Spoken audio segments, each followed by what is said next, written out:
ಎಲ್ಲರಿಗೂ ನಮಸ್ಕಾರ. ಹೇಗಿದ್ದೀರಾ? ಎಲ್ಲರೂ ಚೆನ್ನಾಗಿದ್ದೀರಾ ಅಂತ ಅನ್ಕೋತೀನಿ. ಎಲ್ಲ ನನ್ನ ಪ್ರೀತಿಯ ಶ್ರೀ ಗುರು ರಾಘವೇಂದ್ರ ಸ್ವಾಮೀಜಿಗಳ ಭಕ್ತಾದಿಗಳ ಕುಟುಂಬಕ್ಕೆ ನಿಮ್ಮ ಪ್ರೀತಿಯ ಮಹಿ ಮೋಟಿವೇಶನ್ ಯೂಟ್ಯೂಬ್ ಚಾನಲ್ಗೆ ಸ್ವಾಗತ. ಎಲ್ಲರಿಗೂ ಕೂಡ ಮುಂಚಿತವಾಗಿ ವರಮಹಾಲಕ್ಷ್ಮಿ ಹಬ್ಬದ ಶುಭಾಶಯಗಳು ಹಾಗೂ ರಕ್ಷಾಬಂಧನದ ಶುಭಾಶಯಗಳನ್ನ ಮುಂಚಿತವಾಗಿ ತಿಳಿಸ್ತಾ ಈ ಒಂದು ವಿಡಿಯೋದಲ್ಲಿ ಇದೇ ತಿಂಗಳು 8ನೇ ತಾರೀಕು 8/8/2025 ಶುಕ್ರವಾರದಂದು ಇರುವಂತಹ ವರಮಹಾಲಕ್ಷ್ಮಿ ಹಬ್ಬದ ವ್ರತಕಥೆ ಏನು, ವಿಶೇಷತೆ ಏನು, ಪೂಜೆ ಮಾಡುವಂಥ ವಿಧಾನ ಏನು, ಹಾಗೂ ಸರಳವಾಗಿ ಕೂಡ ಅಂದರೆ ನಾವು ಬಡವರನ್ನ ನೀವು ಹೇಳ್ದಂಗೆಲ್ಲ ಪೂಜೆ ಮಾಡೋಕ್ಕಾಗಲ್ಲ, ತುಂಬ ಬಡವರಿದ್ದೀವಿ, ತಾಯಿ ಮುಂದಿನ ವರ್ಷ ನಮಗೆ ಶಕ್ತಿ ಕೊಡಲಿ, ನಾವು ಕೂಡ ಪೂಜಿಸ್ತೀವಿ, ಆದರೆ ಸರಳವಾಗಿ ಕೂಡ ಯಾವ ರೀತಿ ಆದರೂ ಕೂಡ ಪೂಜಿಸೋದಿದ್ರೆ ಹೇಳಿಕೊಡಿ, ಖಂಡಿತ ಮಾಡ್ತೀವಿ ಅಂತ ಕೂಡ ತುಂಬ ಜನಗಳು ಕೇಳ್ತಾ ಇರ್ತೀರಿ. ತುಂಬ ಜನಗಳು ಈ ಒಂದು ಪ್ರಶ್ನೆ ಕೂಡ ಇದ್ದೇ ಇರುತ್ತೆ. ಅದಕ್ಕೋಸ್ಕರ ಈ ಒಂದು ವಿಡಿಯೋನಲ್ಲಿ ನಾನು ವ್ರತಕಥೆ ಏನಿದೆ, ವರಮಹಾಲಕ್ಷ್ಮಿ ಹಬ್ಬದ ವ್ರತಕಥೆ ಏನಿದೆ, ಶಿವನು ಏನು ಹೇಳಿದ್ರು ಪಾರ್ವತಿ ದೇವಿಗೆ ಅನ್ನೋದ್ರ ಬಗ್ಗೆ ಕೂಡ ತಿಳಿಸ್ಕೊಡ್ತಾ ಇದ್ದೀನಿ. ಜೊತೆಗೆ ಪೂಜೆ ಮಾಡುವಂಥ ವಿಧಾನ ಕೂಡ ತಿಳಿಸ್ಕೊಡ್ತಾ ಇದ್ದೀನಿ. ಹಾಗೂ ಎಲ್ಲರೂ ಕೂಡ ತುಂಬ ಜನಗಳು ಇರ್ತಿರಲ್ಲ, ನಾವು ತುಂಬ ಬಡತನದಲ್ಲಿದ್ದೀವಿ, ಸರಳವಾಗಿ ಕೂಡ ಪೂಜಿಸಬೇಕು ಅಂತ ಕೂಡ ಕೇಳೋರು ಇರ್ತೀರ. ಖಂಡಿತವಾಗ್ಲೂ ಕೂಡ ಮನಸ್ಸು ಮುಖ್ಯವಾಗಿ ನಾನು ಹೇಳ್ತೀನಿ, ಏನೇ ಒಂದು ಸೇವೆಯನ್ನು ಮಾಡಬೇಕು ದೇವರಿಗೆ ಅಂದರೆ ನಾವು ಮನಸ್ಸು ಮುಖ್ಯ. ಮನಸ್ಸಲ್ಲಿ ದೇವರನ್ನ ಸಂಪೂರ್ಣವಾಗಿ ನಂಬಿ ಸ್ವಚ್ಛ ಮನಸ್ಸಿಂದ ನಾವು ಮಾಡ್ತೀವಿ ಅಂತ ಅಂದರೆ ಖಂಡಿತವಾಗ್ಲೂ ಕೂಡ ಒಳ್ಳೆಯದಾಗತ್ತೆ, ಆಯಿತಾ? ಹಾಗಾದರೆ ಮೊದಲನೇದಾಗಿ ನಾವೆಲ್ಲರೂ ಕೂಡ ತಿಳ್ಕೊಳ್ಳೋಣ ಸ್ನೇಹಿತರೆ, ಈ ಒಂದು ವರಮಹಾಲಕ್ಷ್ಮಿ ಹಬ್ಬದ ವ್ರತಕಥೆ ಏನಿದೆ ಅಂತ ಅಂದರೆ, ಒಂದು ದಿನ ಕೈಲಾಸದಲ್ಲಿ ಪಾರ್ವತಿ ದೇವಿ ಹಾಗೂ ಶಿವನು ಕೂತಿರ್ತಾರೆ.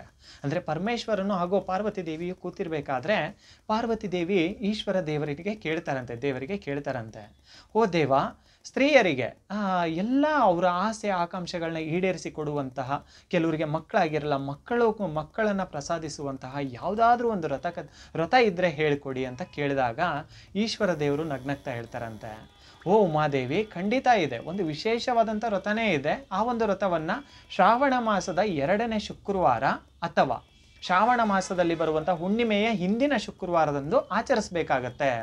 ಈ ಒಂದು ವ್ರತವನ್ನು ಆಚರಿಸೋದ್ರಿಂದ ಎಲ್ಲ ಇಷ್ಟಾರ್ಥಗಳು ಕೂಡ ನೆರವೇರುತ್ತೆ. ಇದು ತುಂಬಾ ವಿಶೇಷವಾದಂಥ ವ್ರತ, ತುಂಬಾ ವಿಶೇಷ ಅಂದರೆ ತುಂಬಾ ವಿಶೇಷವಾದಂಥ ವ್ರತ ಅಂತ ಈಶ್ವರ ದೇವರು ಪಾರ್ವತಿ ದೇವಿಗೆ ಹೇಳ್ತಾರಂತೆ. ಪಾರ್ವತಿ ದೇವಿಗೆ ಹೇಳಿದಾಗ ಪಾರ್ವತಿ ದೇವಿ ಮತ್ತೆ ಕೇಳ್ತಾರಂತೆ, ಓ ದೇವ, ಈ ವ್ರತವನ್ನು ಯಾರಾದರೂ ಆಚರಿಸಿದಾರಾ, ಯಾರಿಗಾದರೂ ಶುಭ ಫಲಗಳು ಸಿಕ್ಕಿದೆಯಾ, ಅವರ ಒಂದು ಕೋರಿಕೆಗಳು ನೆರವೇರಿದೆಯಾ ಅಂತ ಕೇಳಿದಾಗ ಈಶ್ವರ ಮತ್ತೆ ನಗ್ನಗ್ತಾ ಹೇಳ್ತಾನಂತೆ. ಅಂದರೆ ಪಾರ್ವತಿ ದೇವಿಗೆ ಎಲ್ಲ ಗೊತ್ತಿರುತ್ತೆ, ಆದರೂ ಕೂಡ ಪ್ರಶ್ನೆ ಮಾಡಬೇಕಲ್ಲ, ಕೆಲವರು ಹಂಗೆ ಪ್ರಶ್ನೆ ಮಾಡ್ತಾ ಇರ್ತಾರೆ, ಪ್ರಶ್ನೆ ಮಾಡಬೇಕಲ್ಲ, ಹಂಗಾಗಿ ಪಾರ್ವತಿ ದೇವಿ ಪ್ರಶ್ನೆ ಮಾಡ್ತಾರಂತೆ ಈಶ್ವರ ದೇವರಿಗೆ. ಕೇಳಿದಾಗ ಈಶ್ವರ ದೇವರು ತಿಳಿಸ್ಕೊಡ್ತಾರಂತೆ, ಹೌದು, ಒಂದು ನಗರದಲ್ಲಿ ಚಾರುಮತಿ ಎಂಬ ಒಂದು ನಿಷ್ಕಲ್ಮಶ ಮನಸ್ಸಿನ ಒಂದು ಹೆಣ್ಣು ಮಗಳಿರ್ತಾಳೆ. ಆ ಹೆಣ್ಣು ಮಗಳು ಅಂದರೆ ಊರಿನವ್ರಿಗೆಲ್ಲರಿಗೂ ಪ್ರೀತಿ, ಕುಟುಂಬದವ್ರಿಗೂ ಪ್ರೀತಿ, ತುಂಬ ಒಳ್ಳೆ ಮನಸ್ಸಿನ ಒಂದು ಹೆಣ್ಣು ಮಗಳಿರ್ತಾಳೆ. ಆಕೆ ಕೂಡ ಎಷ್ಟರ ಮಟ್ಟಿಗೆ ಒಳ್ಳೆಯವಳು ಅಂತ ಅಂದರೆ, ಪ್ರತಿದಿನ ಬೆಳಗ್ಗೆ ಎದ್ದ ತಕ್ಷಣ ಗಂಡನಿಗೆ ನಮಸ್ಕಾರ ಮಾಡಿ ಅತ್ತೆ ಮಾವರ ಆಶೀರ್ವಾದವನ್ನು ಕೂಡ ಪಡ್ಕೊಂಡು ತನ್ನ ಕೆಲಸ ಕಾರ್ಯಗಳಲ್ಲಿ ಮುಂದುವರಿಯುವಂತಳಾಗಿರ್ತಾಳೆ. ತುಂಬಾ ಚೆನ್ನಾಗಿ ತನ್ನ ಕುಟುಂಬವನ್ನು ಕಾಪಾಡ್ಕೊಂಡು ಹೋಗುವಂಥ ಒಂದು ಮಹಿಳೆ ಆಗಿರ್ತಾಳೆ. ತುಂಬ ಒಳ್ಳೆಯ ಮನಸ್ಸಿನ ಹೆಣ್ಣು ಮಗಳು. ಆಕೆ ಅಂದರೆ ಕೇವಲ ಊರಿನವರಿಗೆ ಮಾತ್ರ ಅಲ್ಲ, ಎಲ್ಲ ದೇವತೆಗಳಿಗೂ ಕೂಡ ಇಷ್ಟ ಆಗುವಂಥ ಮಹಿಳೆ ಇರ್ತಾಳೆ. ಅಂದರೆ ಅಪಾರವಾದಂಥ ದೈವ ಭಕ್ತಿ ಕೂಡ ಇರುತ್ತೆ. ಪ್ರತಿದಿನ ಪೂಜೆ ಸೇವೆನ ಮಾಡುವಂಥದ್ದು ಮನೆಯಲ್ಲಿ ಒಂದು ರೀತಿ. ಅಂದರೆ ನೋಡಿ, ನೀವು ಪ್ರತಿದಿನ ನಾವು ಪೂಜೆ ಮಾಡಿ ಧೂಪ ಸೇವೆ ಮಾಡಿದರೆ ಆ ಧೂಪದ ಆರತಿ ಆಗಿರ್ಬೋದು, ಕೆಲವರು ಗಂಧದ ಕಡ್ಡಿ ಎಲ್ಲ ಹಚ್ತೀವಲ್ವ ದೇವರಿಗೆ, ಗಂಧದ ಕಡ್ಡಿಯ ಅದರ ಒಂದು ಸುವಾಸನೆನೇ ಬೇರೆ ಇರುತ್ತೆ, ಮನೆ ವಾತಾವರಣನೇ ಬೇರೆ ಇರುತ್ತೆ. ಪ್ರತಿದಿನ ತನ್ನ ಮನೆನ ಇಷ್ಟೇ ನೀಟಾಗಿ ಶುಭ್ರವಾಗಿ ಸ್ವಚ್ಛ ಮನಸ್ಸಿಂದ ದೇವರ ಸೇವೆನ ಮಾಡ್ತಾ ಹೋಗ್ತಾ ಇರ್ತಾಳೆ. ಆ ಹೆಣ್ಣು ಮಗಳ ಒಂದು ಮನಸ್ಸಿಗೆ ಅಂದರೆ ಆ ಒಂದು ಭಕ್ತಿಗೆ, ಆ ಹೆಣ್ಣು ಮಗಳಲ್ಲಿ ಇರುವಂಥ ಒಂದು ನಿಷ್ಕಲ್ಮಶ ಮನಸ್ಸಿರುತ್ತಲ್ವ, ಆ ಮನಸ್ಸಲ್ಲಿರುವಂತಹ ಭಕ್ತಿಗೆ ಮೆಚ್ಚಿ ಶ್ರೀ ಮಹಾಲಕ್ಷ್ಮೀ ದೇವಿ ಏನು ಮಾಡ್ತಾರಂತ ಅಂದರೆ ಆ ಚಾರುಮತಿ ಅಂತ ಏನು ಹೇಳಿದ್ನಲ್ವ, ಚಾರುಮತಿ ಎಂಬ ಒಂದು ಒಳ್ಳೆಯ ಮನಸ್ಸಿನ ಹೆಣ್ಣು ಮಗಳ ಕನಸಲ್ಲಿ ರಾತ್ರಿ ಬರ್ತಾರಂತೆ. ರಾತ್ರಿ ಬಂದು ಕನಸಲ್ಲಿ ಹೇಳ್ತಾರಂತೆ, ಚಾರುಮತಿ, ನಿನ್ನ ಒಂದು ಸೇವೆ, ನೀನು ಮಾಡುವಂಥ ಪೂಜೆ ಸೇವೆಗಳಾಗಿರ್ಬೋದು, ನೀನು ಕುಟುಂಬದ ಬಗ್ಗೆ ಇರುವಂಥ ನಿನಗಿರುವಂಥ ಕಾಳಜಿ ಆಗಿರ್ಬೋದು, ಎಲ್ಲರಿಗೂ ಕೂಡ ನಿನ್ನ ಮೇಲೆ ಇರುವಂಥ ಪ್ರೀತಿ ಆಗಿರ್ಬೋದು, ದೇವಾನುದೇವತೆಗಳಿಗೂ ಕೂಡ ನೀನಂದರೆ ಇಷ್ಟಮ್ಮ, ನಿನ್ನಲ್ಲಿ ಒಂದು ಒಳ್ಳೆಯ ಮನಸ್ಸಿದೆ. ಆದರೆ ನಿನ್ನ ಮನಸ್ಸಲ್ಲಿ ಏನಾದರೂ ಕೂಡ ಕೋರಿಕೆಗಳಿತ್ತು ಅಂತ ಅಂದರೆ, ನೀನು ಶ್ರಾವಣ ಮಾಸದ 2ನೇ ಶುಕ್ರವಾರ ಅಥವಾ ಹುಣ್ಣಿಮೆ ಹಿಂದಿನ ದಿನ ಶುಕ್ರವಾರ ನನ್ನನ್ನು ನಿನಗೆ ಕೈಲಾದಷ್ಟು, ನಿನಗೆ ಶಕ್ತಿಗೆ ಅನುಸಾರವಾಗಿ ನಿನಗೆ ಎಷ್ಟು ಶಕ್ತಿ ಇದೆಯೋ ಅಷ್ಟಕ್ಕೆ ನೀನು ಆರಾಮಾಗಿ ನನ್ನ ಅವತ್ತಿನ ದಿನ ನೀನೇನಾದರೂ ಶ್ರಾವಣ ಮಾಸದ 2ನೇ ಶುಕ್ರವಾರ ಅಥವಾ ನೀನು ಶ್ರಾವಣ ಮಾಸದಲ್ಲಿ ಬರುವಂಥ ಹುಣ್ಣಿಮೆಯ ಹಿಂದಿನ ಶುಕ್ರವಾರ ದಿನ ನೀನೇನಾದರೂ ನನಗೆ ನಿನ್ನ ಶಕ್ತಿಗೆ ಅನುಗುಣವಾಗಿ ಅನುಸಾರವಾಗಿ ನೀನೇನಾದರೂ ನನ್ನ ಪೂಜಿಸ್ತೀನಿ ಅಂತ ಅಂದರೆ ಖಂಡಿತವಾಗ್ಲೂ ಕೂಡ ನಿನ್ನ ಇಷ್ಟಾರ್ಥಗಳನ್ನೆಲ್ಲವೂ ಕೂಡ ನಾನು ನೆರವೇರಿಸಿ ಕೊಡ್ತೀನಿ ಅನ್ನುವಂಥ ಸೂಚನೆಯನ್ನು ಮಹಾಲಕ್ಷ್ಮೀ ದೇವಿ ಆ ಮಹಿಳೆ ಅಂತ ಏನು ಹೇಳಿದ್ನಲ್ವ, ಚಾರುಮತಿ ಎಂಬ ಒಂದು ಒಳ್ಳೆಯ ಮನಸ್ಸಿನ ಒಂದು ಹೆಣ್ಣು ಮಗಳ ಕನಸಲ್ಲಿ ಬಂದು ಮಹಾಲಕ್ಷ್ಮೀ ದೇವಿ ಸೂಚನೆ ನೀಡ್ತಾರಂತೆ. ಆಕೆಗೆ ಆ ಕ್ಷಣಕ್ಕೆ ಎಚ್ಚರ ಆಗ್ಬಿಡುತ್ತೆ. ದೇವಿ ಕನಸಲ್ಲಿ ಬಂದು ಹೋದ ತಕ್ಷಣ ಎಚ್ಚರ ಆಗ್ಬಿಡುತ್ತೆ. ಎಚ್ಚರ ಆದ ತಕ್ಷಣ ತನ್ನ ಗಂಡನಿಗೆ, ಅತ್ತೆ ಮಾವನಿಗೆ ಕೂಡ ಹೇಳ್ತಾಳಂತೆ. ಹೇಳಿದಾಗ ಅವರು ಕೂಡ ತುಂಬ ಖುಷಿ ಪಡ್ತಾರೆ. ಓ, ಮಹಾಲಕ್ಷ್ಮೀ ದೇವಿ, ಸಾಕ್ಷಾತ್ ಮಹಾಲಕ್ಷ್ಮೀ ದೇವಿನೇ ನಮ್ಮ ಮನೆ ಹೆಣ್ಣು ಮಗಳು. ಅಂದರೆ ಅವಾಗೆಲ್ಲವೂ ಕೂಡ ಹಂಗೆ ಅಲ್ವಾ ನೋಡೋದು, ಸೊಸೆ ಅಂತ ಯಾರು ನೋಡ್ತಾ ಇರಲಿಲ್ಲ, ನಮ್ಮನೆ ಹೆಣ್ಮಗಳಂತಲೇ ನೋಡ್ತಾ ಇದ್ರಲ್ವ. ನಮ್ಮನೆ ಹೆಣ್ಮಗಳ ಕನಸಲ್ಲಿ ಬಂದಿದ್ದಾರೆ ಅಂದರೆ ನಾವೇ ಪುಣ್ಯವಂತರು ಅಂತ ಹೇಳಿ ಅವರು ಕೂಡ ತುಂಬ ಖುಷಿ ಪಡ್ತಾರೆ. ಒಂದು ಸೊಸೆ ಬಗ್ಗೆ ತುಂಬಾ ಹೆಮ್ಮೆ ಕೂಡ ಪಡ್ತಾರಂತೆ. ಪಟ್ಟಾಗ ಆಕೆ ಕೂಡ ತುಂಬ ಖುಷಿ ಪಡ್ತಾಳೆ. ಖುಷಿಪಟ್ಟು ಅತ್ತೆ ಮಾವನಿಗೂ ಕೂಡ ಹೇಳ್ತಾಳಂತೆ.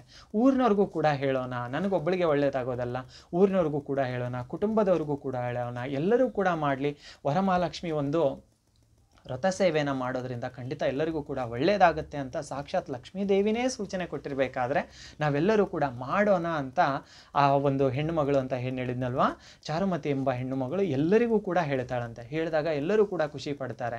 ಈಗ ಕೆಲವರು ಅನ್ಕೊತಾರೆ ಅಂದರೆ ಮಾಡಬೇಕಾ ಬೇಡವಾ ಅಂತ. ಆದರೆ ನಮ್ಮ ಹಿಂದೂ ಸಂಪ್ರದಾಯದಲ್ಲಿ ಪೂಜೆಗಳಿಗೆ ತುಂಬಾ ಒಂದು ಮಹತ್ವ ಇದೆ. ಪೂಜೆಗಳಿಗೆ, ಹಬ್ಬಗಳಿಗೆ, ವ್ರತಗಳಿಗೆ ತುಂಬಾ ಮಹತ್ವ ಇದೆ. ಯಾಕಂದರೆ ಅದರಿಂದ ಎಷ್ಟೋ ಜನಗಳು ರಕ್ಷಣೆ ಪಡಿತಾ ಇದ್ದಾರೆ, ದೇವರಿಂದ ರಕ್ಷಣೆ ಪಡಿತಾ ಇದ್ದಾರೆ, ದೇವರ ಒಂದು ಆಶೀರ್ವಾದವನ್ನು ಪಡಿತಾ ಇದ್ದಾರೆ.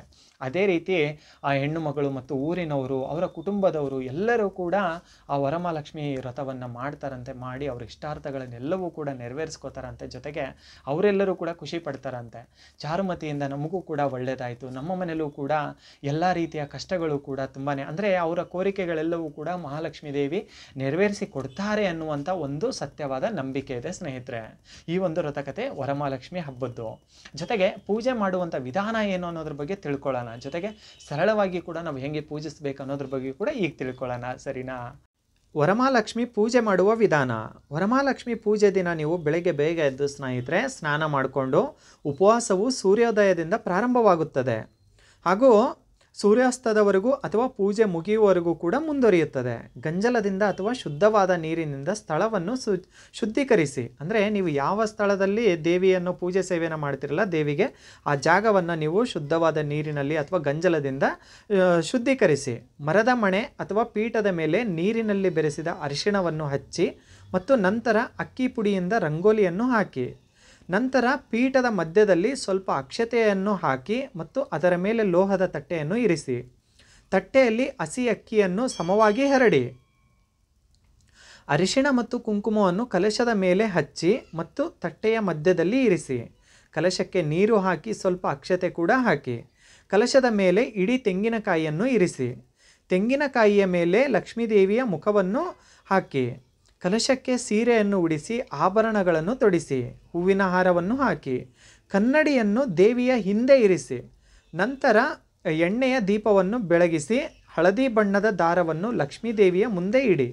ದೇವರನ್ನು ಅಲಂಕರಿಸಿದ ನಂತರ ಮುಖ್ಯವಾಗಿ ನೀವು ಮೊದಲು ಗಣೇಶನಲ್ಲಿ ಪ್ರಾರ್ಥನೆ ಮಾಡಿ. ಪ್ರಾರ್ಥನೆ ಸಲ್ಲಿಸಿದ ನಂತರ ವರಲಕ್ಷ್ಮೀ ದೇವಿಗೆ ಸಮರ್ಪಿತವಾದ ಮಂತ್ರಗಳನ್ನು ಪಠಿಸಿ. ನೀವು ಮಹಾಲಕ್ಷ್ಮಿ ಸಹಸ್ರನಾಮ ಸ್ತೋತ್ರವನ್ನು ಸಹ ಪಠಿಸಬಹುದು. ಹೂಗಳನ್ನು ಒಂದೊಂದಾಗಿ ಅರ್ಪಿಸಿ ನಂತರ ತಾಂಬೂಲವನ್ನು ಅರ್ಪಿಸಿ.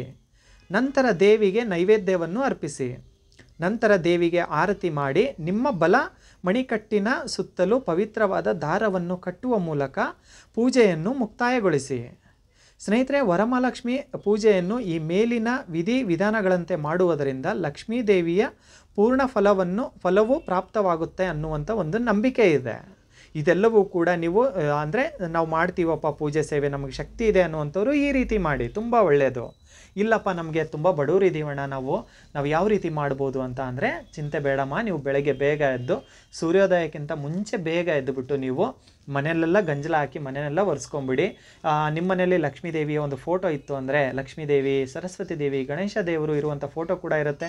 ಅಥವಾ ಬರೀ ಲಕ್ಷ್ಮೀ ದೇವಿ ಫೋಟೋ ಇದ್ದರೂ ಕೂಡ ಪರವಾಗಿಲ್ಲ, ನೀವು ದೇವ್ರ ಮನೆಯಲ್ಲೇ ಇಟ್ಟು ಕೂಡ ಪೂಜಿಸ್ಬೋದು. ನೀವೇನು ಮಾಡಿ ಅಂತಂದರೆ ನಿಮ್ಮ ಕೈಲಾದಷ್ಟು ಹೂಗಳನ್ನು, ಮನೆಯಲ್ಲೇ ಸಿಗುವಂಥ ಹೂಗಳಾದರೂ ಕೂಡ ಒಳ್ಳೆಯದೇ, ಹೂವನ್ನ ತಗೊಂಡು ನೀವು ಹೆಂಗೆ ದಿನಾಲೂ ಪೂಜಿಸ್ತೀರೋ ಅದೇ ರೀತಿ ನೀವು ಆವತ್ತಿನ ದಿನ ಸ್ವಲ್ಪ ಉಪವಾಸ ಇದ್ದು, ಮಾಂಸ ಸೇವನೆ ಯಾರು ಕೂಡ ಶ್ರಾವಣ ಮಾಸದಲ್ಲಿ ಕಮ್ಮಿನೇ, ಯಾರು ಮಾಡಲ್ಲ ಅಂತ ಅನ್ಕೊತೀನಿ. ಆದರೂ ಕೆಲವರು ಇರ್ತೀರ ಅವತ್ತಿನ ದಿನ ಯಾರು ಕೂಡ ಮಾಂಸ ಸೇವನೆ ಮಾಡ್ದಂಗೆ, ಮದ್ಯ ಸೇವನೆ ಮಾಡ್ದಂಗೆ, ಉಗುರುಗಳನ್ನ ತೆಗೆದಂಗೆ ಅವತ್ತಿನ ದಿನ ಏನು ಮಾಡಬೇಕಂತ ಅಂದರೆ ನೀವು ಏನು ಮಾಡಿ, ಸಾಮಾನ್ಯವಾಗಿ ಒಂದು ಅಂದರೆ ಹಳ್ಳುಪ್ಪು, ದಪ್ಪ ಉಪ್ಪು ಅಂತೀವಲ್ಲ, 1 kg ದಪ್ಪ ಉಪ್ಪು ಅಥವಾ ಸಣ್ಣ ಅಂದರೆ ಅರ್ಧ kg ಇದಾಗಿರ್ಬೋದು, ಒಂದು ಉಪ್ಪಿನ ಪ್ಯಾಕೆಟ್ ತೊಗೊಂಬಂದು ಏನು ಮಾಡಿದರೆ ಲಕ್ಷ್ಮೀ ದೇವಿಯ ಫೋಟೋ ಮುಂದೆ ಇಟ್ಟು ದೀಪಗಳನ್ನು ಹಚ್ಚಿ ನಿಮ್ಮ ಮನಸ್ಸಲ್ಲಿರೋದನ್ನು ಎಲ್ಲವನ್ನು ಕೂಡ ಕೇಳ್ಕೊಳ್ಳಿ. ಆದರೆ ಅವತ್ತಿನ ದಿನ ಉಪ್ಪನ್ನು ಅಂದರೆ ಹಳ್ಳುಪ್ಪು ಅಂತ ಹೇಳ್ತಾ ಇದ್ದೀನಿ, ದಪ್ಪ ಉಪ್ಪು ಬರುತ್ತಲ್ವ, ಕಲ್ಲುಪ್ಪು ಅಂತಾರೆ, ಆ ಉಪ್ಪನ್ನು ತರೋದನ್ನು ಮಾತ್ರ ಮರಿಬೇಡಿ. ಹಬ್ಬದ ದಿನ ನೀವು ಖಂಡಿತವಾಗ್ಲೂ ಕೂಡ ತೊಗೊಂಬಂದು, ಹಬ್ಬದ ದಿನವೇ ತೊಗೊಂಬನ್ನಿ, ಬೆಳಗ್ಗೆ ಅಥವಾ ಹಿಂದಿನ ದಿನ ಆದರೆ ಹಿಂದಿನ ದಿನ ತೊಗೊಂಬಂದು ದೇವಿಯ ಮುಂದೆ ಇಟ್ಟು ಪೂಜೆ ಸೇವನೆ ಮಾಡಿ. ಖಂಡಿತ ನಿಮಗೂ ಕೂಡ ಒಳ್ಳೆಯದಾಗತ್ತೆ, ಆಯಿತಾ? ಪ್ರತಿಯೊಬ್ಬರಿಗೂ ಕೂಡ ತಾಯಿ ಒಳ್ಳೆಯದನ್ನ ಮಾಡಲಿ. ನನ್ನ ಪ್ರೀತಿಯ ಕುಟುಂಬ, ನೀವು ನಿಮ್ಮೆಲ್ಲರ ಕಷ್ಟಗಳು ಕೂಡ ದೂರ